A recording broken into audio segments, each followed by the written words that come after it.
Bombay Velvet is an obviously shallow film, an all-out retro masala movie with homage on the rocks and cocktail shakers brimming with cliche, says Raja Sen.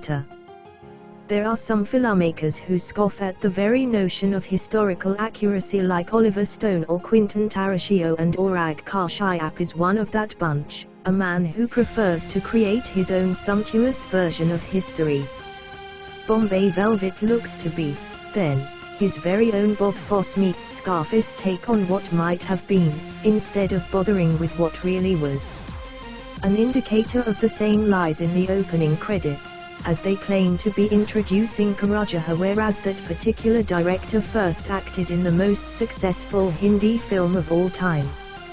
Not on Kashyap's watch, he didn't. And that's perfectly fair. We look to big, brassy cinema not to educate but to entertain, and let us not seek verisimilitude in this kind of cinematic explosion. And this Bombay Velvet is an obviously shallow film, an all-out retro masala movie with homage on the rocks and cocktail shakers brimming with cliche.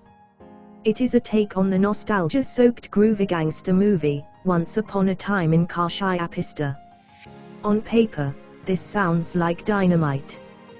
Kashyap, a gifted visual stylist and a distinctively bold storyteller, taking on the mainstream and riffing on it his way, subverting the system.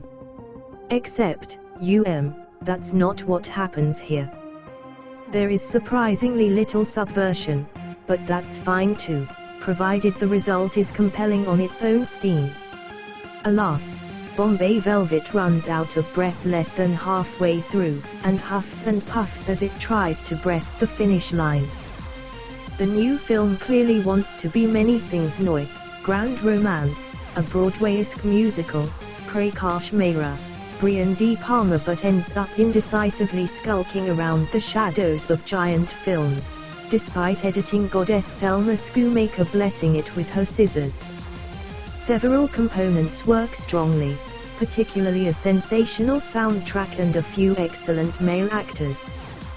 Yet, the film disappoints, and, due to the potential on display, severely so.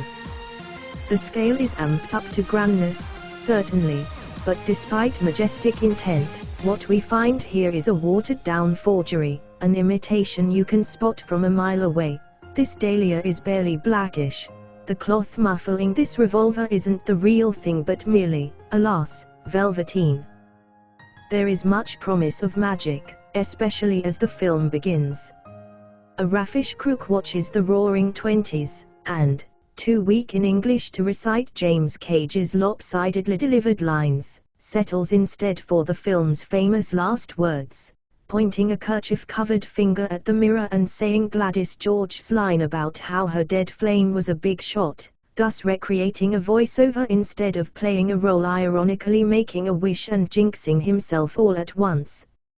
Johnny Balraj is a character with character, a zoot suit wearing tomcat with his eye on the prize, and Rabur Kapoor plays him with slithery elegance.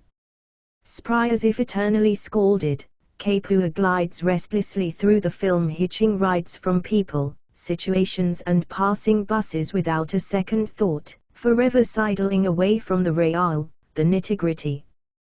Balraj masochistically spends his nights dilly-dirtying inside a steel cage, a la Amitabh Bachchan in A.C.E.B., and there are times the preternaturally talented Kapoor absolutely shines. A scene, for example, where he leers wickedly and stubbornly, but far from lasciviously, at his girl, while a tailor measures her bust, is priceless.